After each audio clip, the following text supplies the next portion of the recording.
Jeudi, la proposition de loi du groupe Lyot sera examinée à l'Assemblée nationale. Le texte vise à abroger la retraite à 64 ans. Ce groupe quasiment inconnu jusqu'ici donne du fil à retordre à la majorité. Quel est son poids politiquement? Nous avons suivi le président du groupe dans sa circonscription. Reportage de Léo Seux et de Samuel Guibou.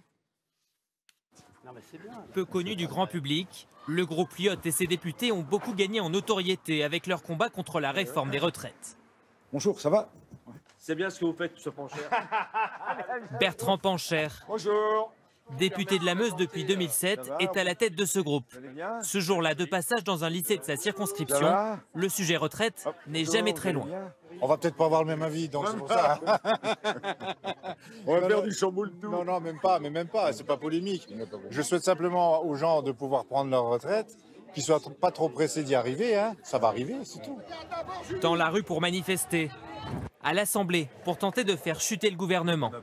Le groupe Lyot est devenu le réceptacle de toutes les oppositions, comme ce jour de mars où sa motion de censure est votée à la fois par LFI, le RN et même une partie de la droite.